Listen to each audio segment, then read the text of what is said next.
Dear student, पिछले class में आप लोग को हम बताए थे मैग्नेटिक फील्ड और वेलोसिटी के विषय। जैसे आप लोग को याद होगा, जब मैग्नेटिक फील्ड और वेलोसिटी एक दूसरे के पैरेलल होते थे या एंटी पैरेलल होते थे, तब क्या होता था?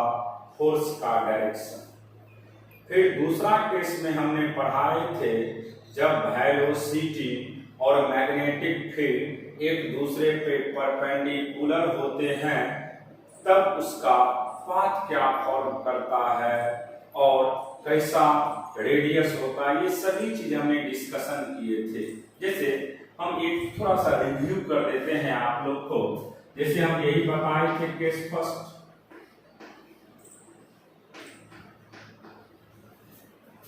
इफ V का मतलब velocity parallel to magnetic field और वेलोसिटी मैग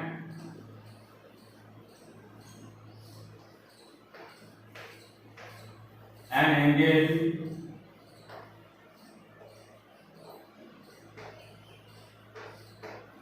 180 डिग्री। तो देखिए, जैसे मान लीजिए आपके पास यही था, ये मान लीजिए मैग्नेटिक फील्ड दिया हुआ है, ये मैग्नेटिक फील्ड है, ये मैग्नेटिक यूनिफॉर्म मैग्नेटिक फील्ड है, और यहां पे कोई चार्ज पार्टिकल है जिसका चार्ज Q है, मास m है। ये भी वेलोसिटी से मूव कर रहा है। जब दोनों पैरेलल है तो चार्ज पार्टिकल के पाथ पे कोई इफेक्ट नहीं पड़ेगा। ये कंटिन्यूअस इसी डायरेक्शन में चलता चला जाएगा, क्योंकि यहाँ पे फोर्स का वैल्यू, मैग्नेटिक फोर्स का वैल्यू हमेशा 0 होगा। फिर हमने ये भी पढ़ाए थे, जैसे ये हो गया मैग्नेटिक फील्ड, ये मैग्नेटिक फील्ड है और यहां पे कोई चार्ज पार्टिकल है, इसका चार्ज Q मास m है। ये इस डायरेक्शन में चल रहा है, यानी एंटी पैरेलल है। ये एंटी पैरेलल है तो इस चार्ज पार्टिकल के पाथ पे कोई इफेक्ट नहीं पड़ेगा, ये कंटिन्यूअस चलते चला जाएगा। और इस केस में भी मैग्नेटिक फोर्स का वैल्यू 0 होता है। इसका मतलब ये हुआ कि जब मैग्नेटिक फील्ड और वेलोसिटी एक दूसरे के या तो पैरेलल हो या एंटी पैरेलल हो, या तो पैरेलल हो या एंटी पैरेलल हो, तो उस चार्ज पार्टिकल के पाथ पे कोई इफेक्ट नहीं पड़ता है। क्यों? क्योंकि वहां पे मैग्नेटिक फोर्स का ही वैल्यू क्या हो जाता है? 0। जब मैग्नेटिक फोर्स 0 होगा, इसका मतलब ये हुआ कि चार्ज पार्टिकल के पाथ पे कोई इफेक्ट नहीं पड़ेगा। वह जिस डायरेक्शन में चल रहा है उसी डायरेक्शन में कंटिन्यूअस चलते रहेंगे। अब इसी का केस सेकंड की बात कर रहे हैं। ये केस आपका फर्स्ट है। ये सब पहले पढ़ा चुके हैं हमने, एक एक चीज को बारीकी से समझाए थे। अब केस सेकंड है, जब V और B एक दूसरे पे परपेंडिकुलर होगा, तब क्या होगा?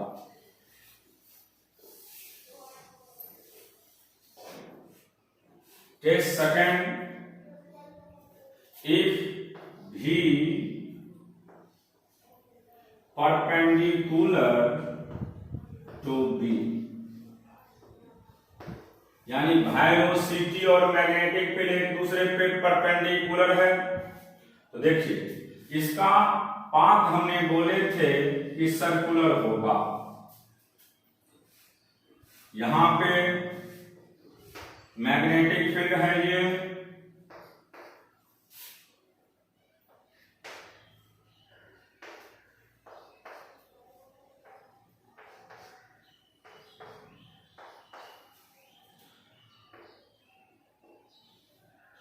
ये इसका रेडियस हो जाता था।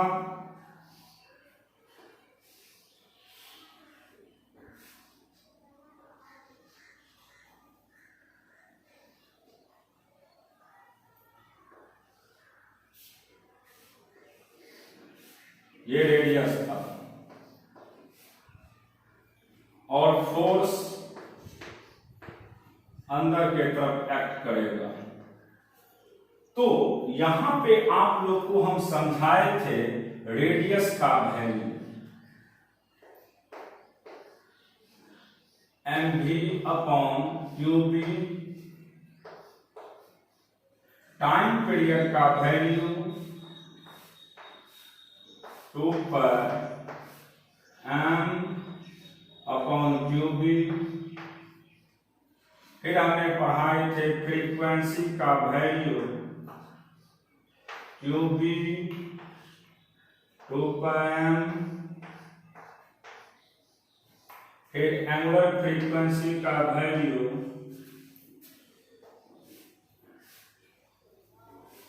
इसका वैल्यू होता है 2π/t। तो यहां से 2πm 2 पर अपॉन 2πm qb। इसका मतलब एंगुलर फ्रीक्वेंसी का वैल्यू होगा qb/m। ये केस सभी चीज एक एक पॉइंट क्लियर करके इस पे हमने आप लोग को न्यूमेरिकल भी बनाने का तरीका सिखा चुके हैं। जितने भी न्यूमेरिकल इस बेसिस पे था सभी को बताए थे। अब इसके बाद लास्ट कॉन्सेप्ट है इसका जो कि बहुत इंपॉर्टेंट है, उसको अभी हम बताने वाले हैं। देखिए लास्ट कॉन्सेप्ट क्या है।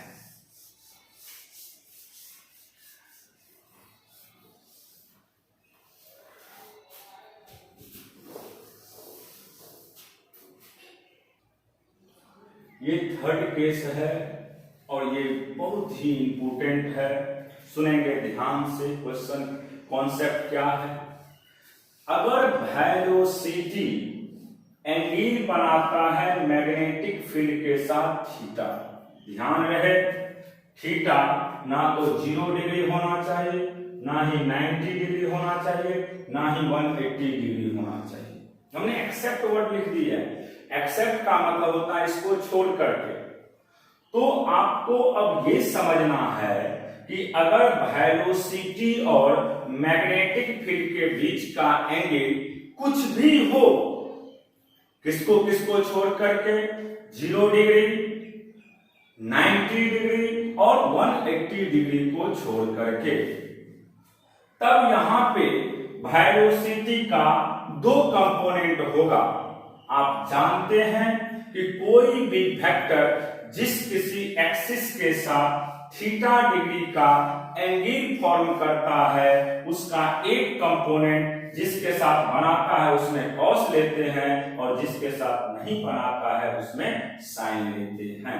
तो यहाँ पे भी वेलोसिटी अगर थीटा डिग्री एंगल बनाता है तो निश्चित इसका 2 कंपोनेंट होगा, एक हॉरिजॉन्टल तो दूसरा वर्टिकल। तो हॉरिजॉन्टल कंपोनेंट का वैल्यू हो गया v cos थीटा और वर्टिकल कंपोनेंट का वैल्यू हो गया v sin थीटा। अब सुनिएगा, यहां पे v cos theta magnetic field के पैरेलल है और v sin थीटा इसके परपेंडिकुलर है। तो जो वेलोसिटी का कंपोनेंट मैग्नेटिक फील्ड के क्या होते हैं, परपेंडिकुलर होते हैं, वह रेडियस को फॉर्म कराने का काम करता है। और जो वेलोसिटी का कंपोनेंट मैग्नेटिक फील्ड के पैरेलल होते हैं वह स्ट्रेट लाइन मोशन कराना चाहता है। इसीलिए इसका पाथ एग्जैक्ट सर्किल नहीं हो पाता है। हेलिकल टाइप का फॉर्म करता है। तो यहाँ पे हम लिख देते हैं रफ भाषा में कि वेलोसिटी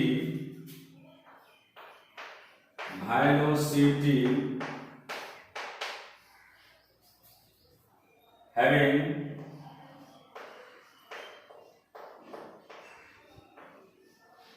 two component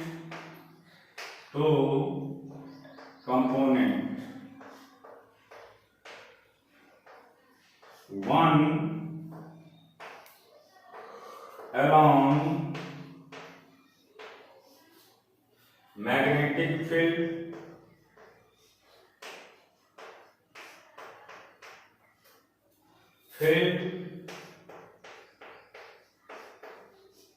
कौन है मैग्नेटिक फील्ड के अलोंग, तो v cos theta and other is perpendicular.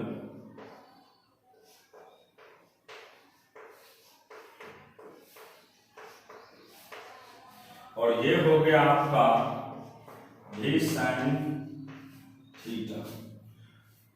तो यहां पे वेलोसिटी का दो कंपोनेंट है, एक मैग्नेटिक फील्ड के अलोंग है जो कि v cos थीटा है, और जो परपेंडिकुलर है वह v sin थीटा है। अब ध्यान देना यह है कि जो परपेंडिकुलर कंपोनेंट है वह क्या बनाएगा, रेडियस, यानी सर्कुलर पाथ फॉर्म करेगा।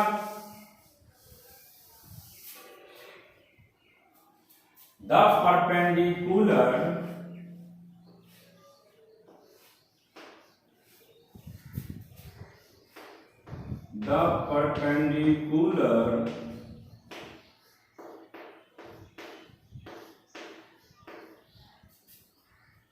component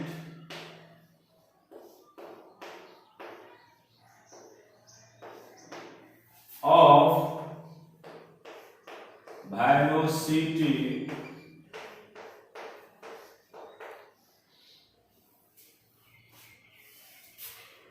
में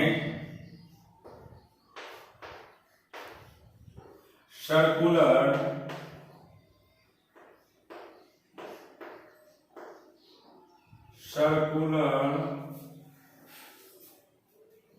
path and parallel component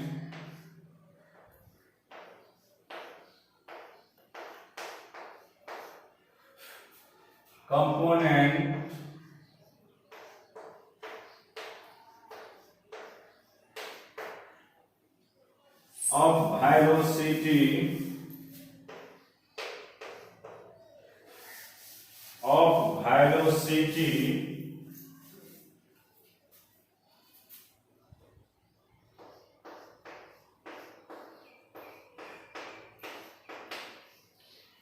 max straight line।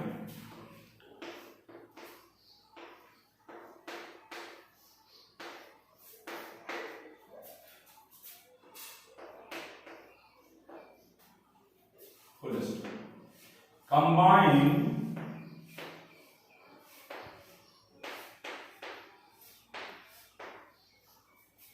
both component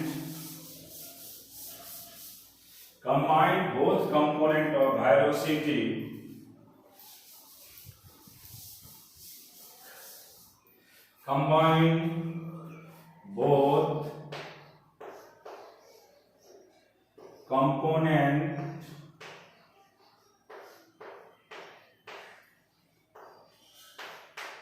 of velocity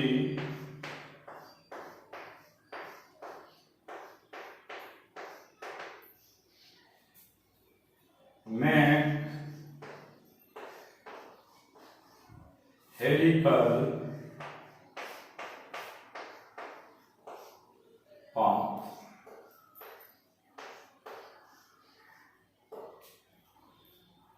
helical path तो क्लियर हो गया। यहां पे वेलोसिटी का दो कंपोनेंट है।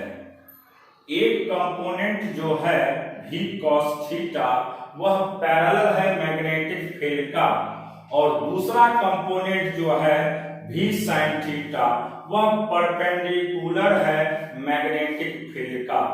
तो जो परपेंडिकुलर कंपोनेंट है मैग्नेटिक फील्ड का वह बनाना चाहता है सर्कुलर, और ये जो पैरेलल कंपोनेंट है वेलोसिटी का किसके साथ, मैग्नेटिक फील्ड के साथ, वह बनाना चाहता है स्ट्रेट लाइन। और जब दोनों कंपोनेंट को एक साथ कंबाइन कर देते हैं तो वह कौन सा पाथ फॉर्म करता है, हेलिकल पाथ। क्लियर हो गया।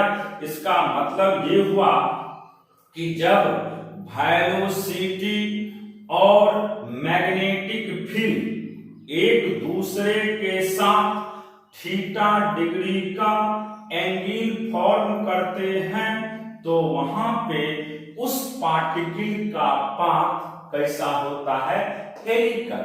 और इसी को रफ भाषा में ट्रेजेक्टरी पाथ भी कहते हैं। और ट्रेजेक्टरी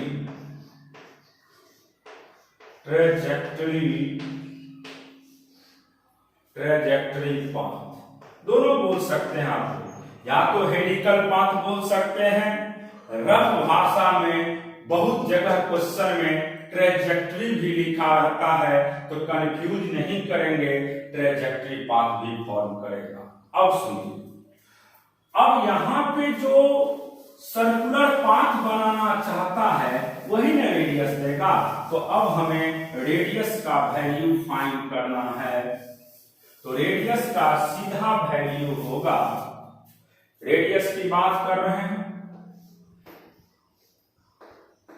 तो आप लोग सिंपल जानते हैं कि जो वेलोसिटी का कंपोनेंट परपेंडिकुलर होता है किसके साथ, मैग्नेटिक फील्ड के साथ, वही सर्कुलर पाथ फॉर्म करेगा और वही रेडियस देगा। तो रेडियस का सिंपल वैल्यू होगा यहां से mv sin theta upon qb, mv sin theta by qb, ये हो गया आपका रेडियस का वैल्यू। टाइम पीरियड की बात करेंगे तो टाइम पीरियड के वैल्यू पे कोई इफेक्ट नहीं पड़ेगा क्योंकि ये वेलोसिटी से इंडिपेंडेंट होता है। टाइम पीरियड का वैल्यू होगा t बराबर 2πm/qb। फिर फ्रीक्वेंसी की बात करेंगे तो फ्रीक्वेंसी होगा qb/2πm। फिर अगर एंगुलर फ्रीक्वेंसी की बात करेंगे तो इसका वैल्यू होता है 2π/t, तो इसका सिंपल वैल्यू होगा qb/m। अब देखिए आपको यहाँ पे रेडियस का वैल्यू समझ में आ गया, mv sin theta by qb, क्योंकि रेडियस ही सिर्फ डिपेंड करता है वेलोसिटी पे। अदर जैसे टाइम पीरियड हो गया, फ्रीक्वेंसी हो गया, एंगुलर फ्रीक्वेंसी हो गया, ये सब हमेशा इंडिपेंडेंट होता है किसके, वेलोसिटी के। इसीलिए यहाँ पे इस पे कोई फर्क नहीं पड़ने वाला है। अब हम लोग बात करेंगे यहाँ पे नेक्स्ट क्वेश्चन का। तो देखिए क्वेश्चन होता क्या, सॉरी एक पिच नहीं बताए हैं, पिच समझिएगा। पिच होता क्या है, पिच एक टर्म पिच है। और आपके मन में अब क्वेश्चन आएगा, पिच पूछा जाता है, जैसे बोर्ड के एग्जाम में भी पिच का डेफिनेशन 2 मार्क्स में पूछे जाते हैं, सीबीएसई में 1 मार्क में पूछा जाएगा पिच है क्या। तो एक सर्कुलर पाथ को कंप्लीट करने में जो डिस्टेंस ट्रेवल करना होता है उसी को हम पिच के नाम से जानते हैं। फिर सुनिए पिच क्या है, एक सर्कुलर पाथ, यहां तो सर्कुलर पाथ नहीं है, एक सर्किल को घूमने में जो भी डिस्टेंस कवर करना होगा उसी को हम पिच के नाम से जानते हैं। तो अब हम बात करते हैं यहां पे पिच का।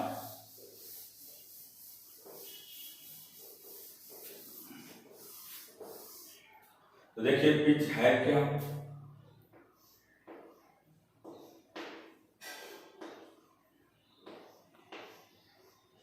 Pitch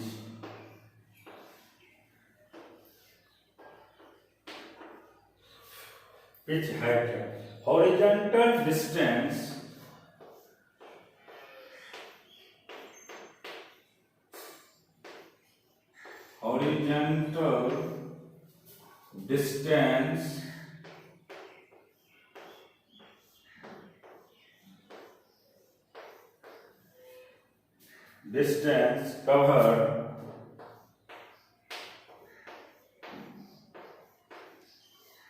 horizontal distance covered in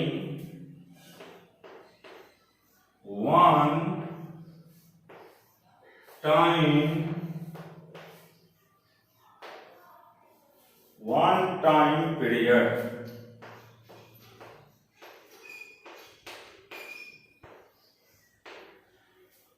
Horizontal distance covered in one time period.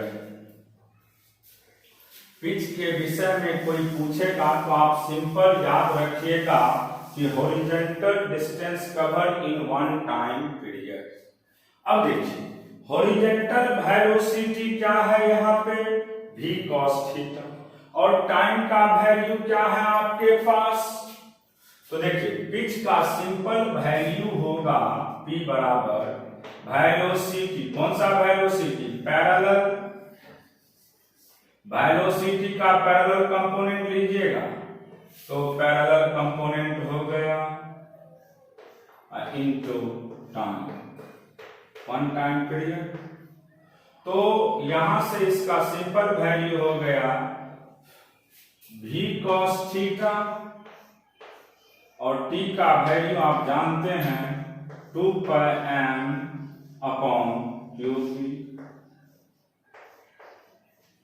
तो आपको पिच का वैल्यू हो गया 2πm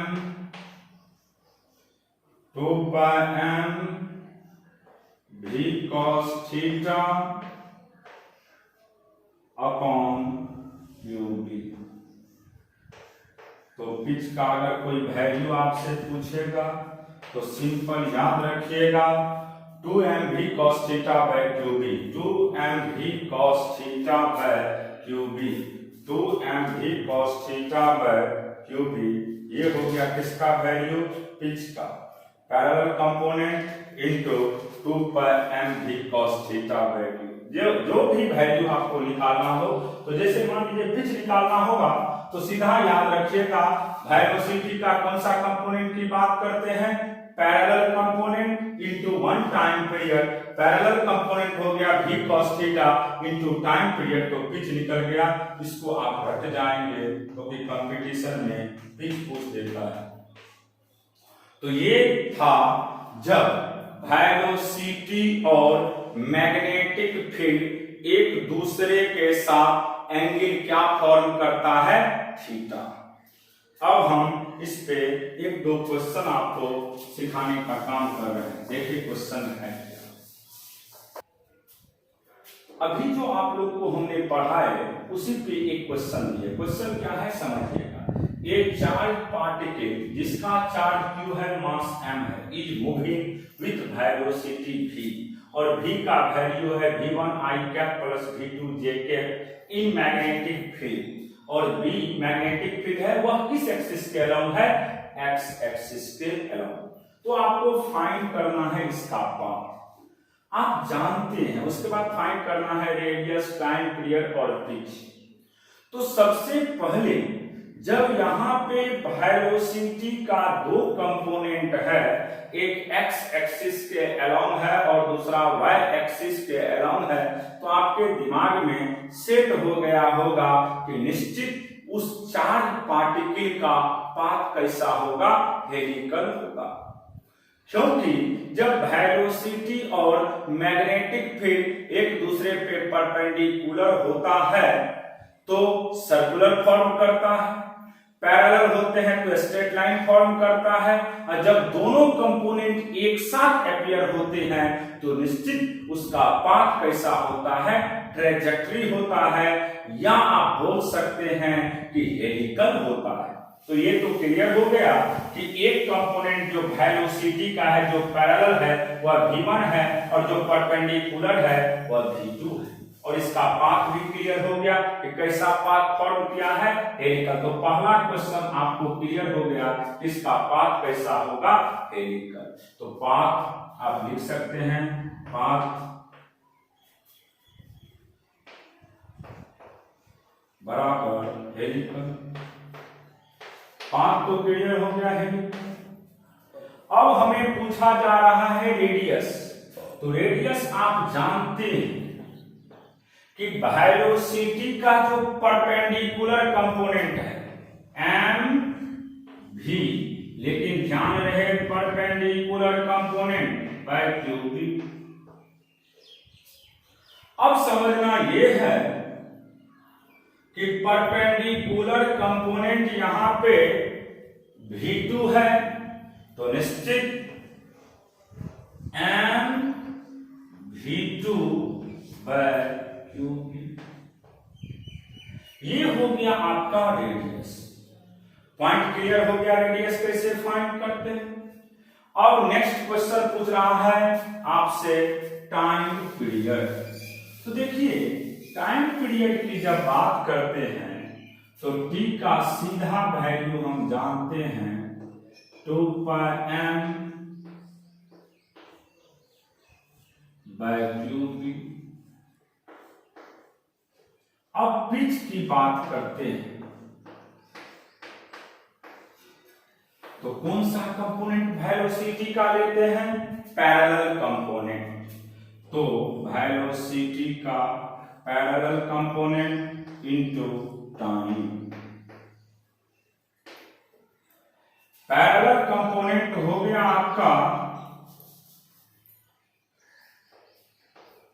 v1, टाइम हो गया 2πm अपॉन क्यूबी। देखिए यहां से पिच की जहां तक हम बात करेंगे अब,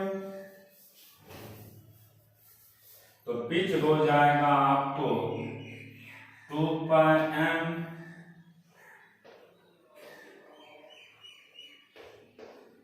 v1 अपॉन क्यूबी।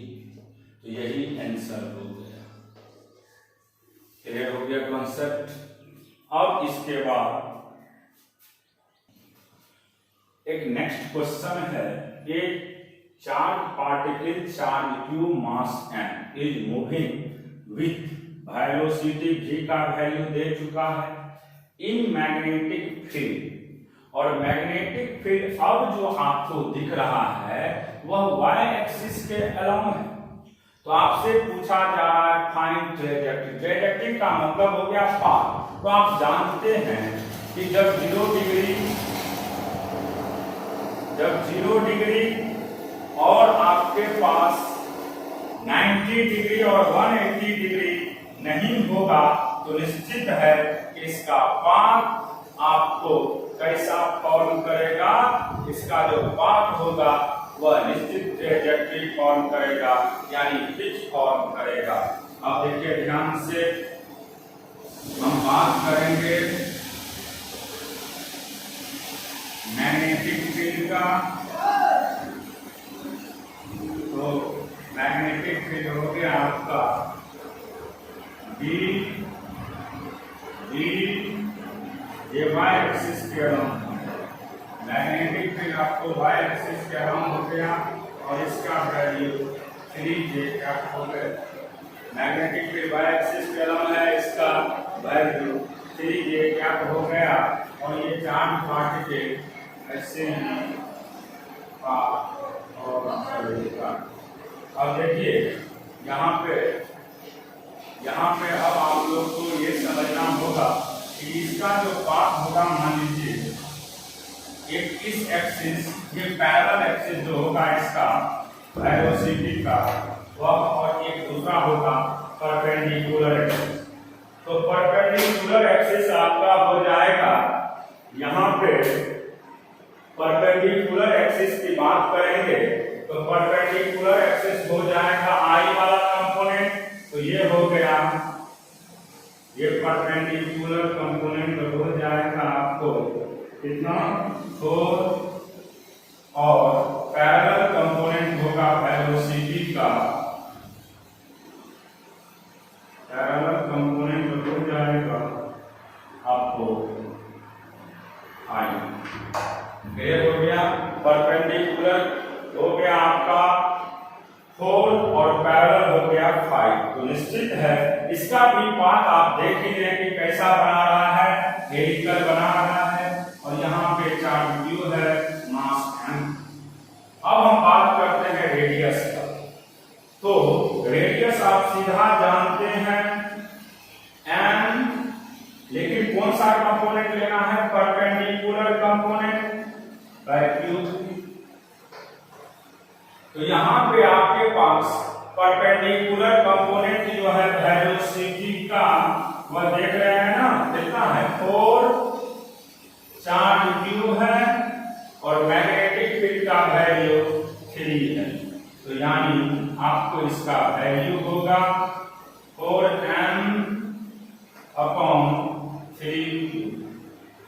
लेकिन जब बात करते हैं टाइम पीरियड का, तो टाइम पीरियड का सिंपल वैल्यू होता है 2πm अपॉन qb।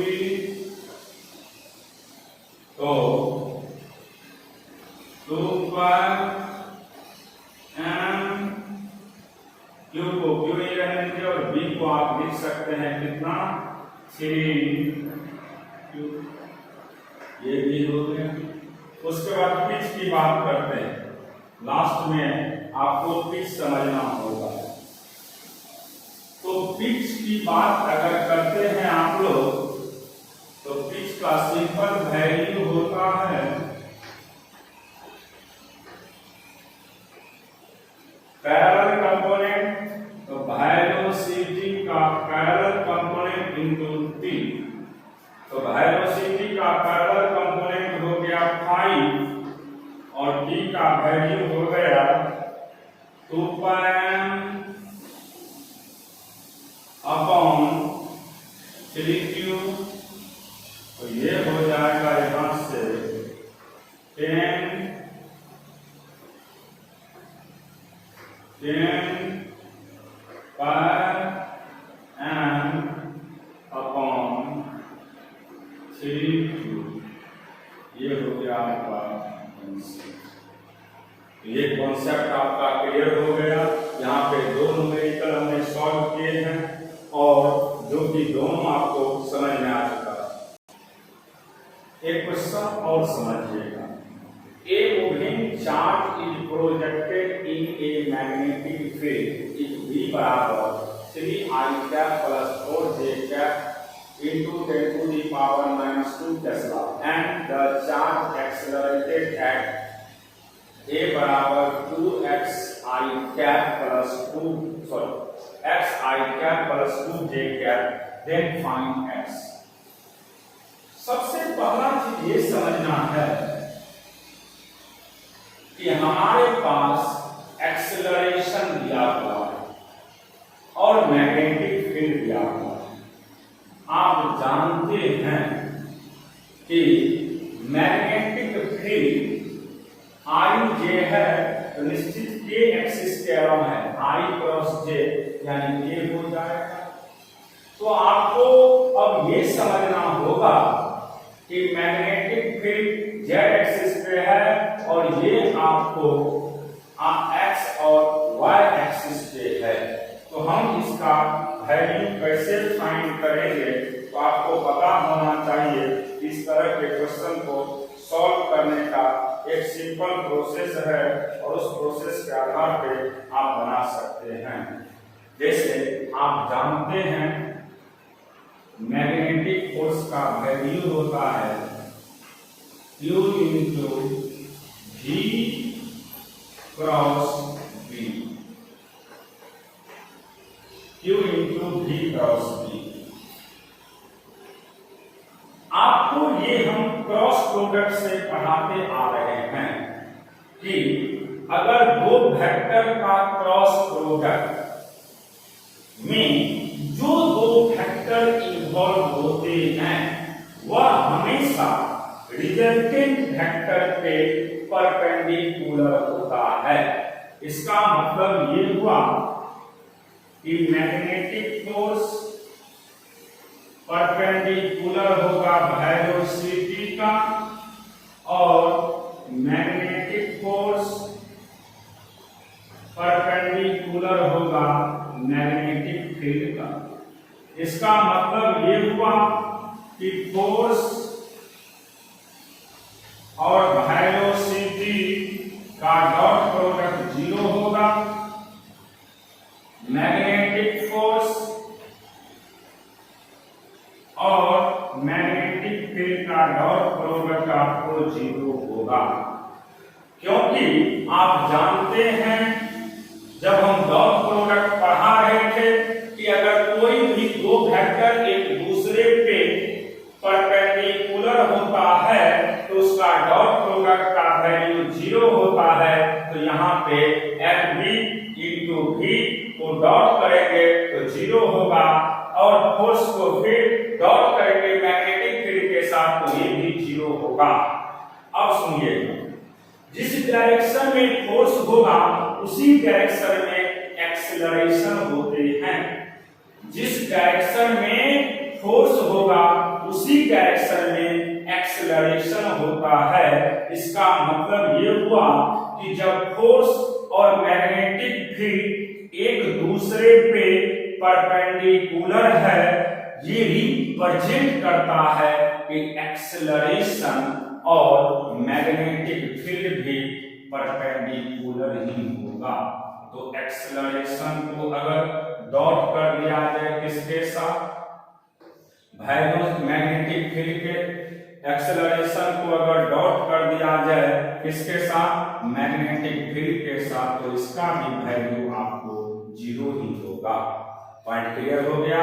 अब देखिए आपके पास एक्सेलरेशन का वैल्यू दे चुका है, क्या दिया हुआ है बाबू, x I cap plus 2j cap dot magnetic field. तो मैग्नेटिक फील्ड आपके पास दिया हुआ है, बोलिए 3I cap plus 4j cap into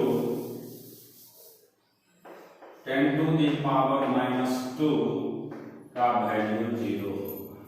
अब इसको 0 से डिवाइड करेगा तो 0 ही होगा। I डॉट I 1 होता है तो ये हो जाएगा 3x प्लस 8 बराबर 0। यहां से 3x बराबर -8, x का वैल्यू होगा -8/3।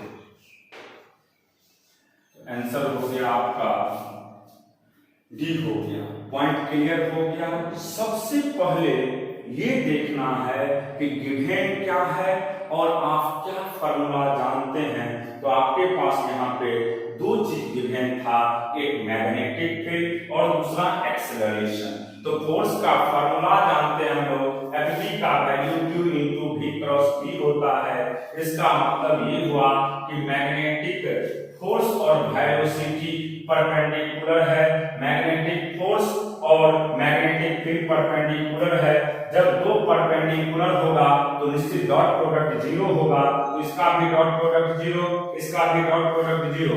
आपको ये भी वर्ड सेट कर देना है दिमाग में कि अगर एक्सेलरेशन की बात करें तो एक्सेलरेशन का डायरेक्शन हमेशा एक्सेलरेशन का डायरेक्शन जो होता है वह फोर्स के डायरेक्शन में होता है।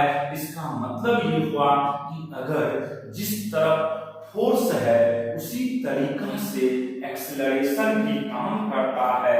इसीलिए हम कहेंगे कि एक्सेलरेशन को भी अगर मैग्नेटिक फील्ड के साथ डॉट प्रोडक्ट किया जाए तो इसका भी वैल्यू 0 होगा। जब ऐसा करते हैं तो x का वैल्यू आपके पास मिल जाएगा कितना -8/3, ये इसका आंसर हो गया। एक क्वेश्चन है, क्वेश्चन क्या कर रहा है सुनिएगा। देख रहे हैं ये यूनिफॉर्म मैग्नेटिक फील्ड है, इसमें हमने एक इलेक्ट्रॉन को लिए हैं, इसका इनिशियल वेलोसिटी u है। करा when electron enter in magnetic field then speed v, जिस समय में इलेक्ट्रॉन इंटर किया मैग्नेटिक फील्ड में उस समय में वेलोसिटी u था, जब निकल जाएगा बाहर तो वेलोसिटी हो जाएगा v। तो आपसे पूछा जा रहा है कि v और u में क्या रिलेशन होगा, ये चार्ज पार्टिकल ऊपर जाएंगे या नीचे आएंगे। तो सुनिएगा ध्यान से, हमने आप लोग को रटा चुके हैं कि हमेशा किसी भी मैग्नेटिक फील्ड में कोई भी चार्ज पार्टिकल को जब भी इंटर करवाया जाता है तो उसका वेलोसिटी थ्रू आउट कांस्टेंट होते हैं। ये हम प्रीवियस दो क्लास जब बैक आप जाएंगे तो वहां हमने आप लोग को ये सब समझा चुके हैं। तो यहाँ पे भी ध्यान यही रखना है कि u और v में कोई इफेक्ट नहीं पड़ेगा। इसका मतलब ये हुआ कि v बराबर u होगा। तो ये जो दो ऑप्शन है ये तो संभव ही नहीं है, क्योंकि यहाँ एक में कह रहा v ग्रेटर होगा u से, दूसरे में कह रहा u ग्रेटर होगा v से।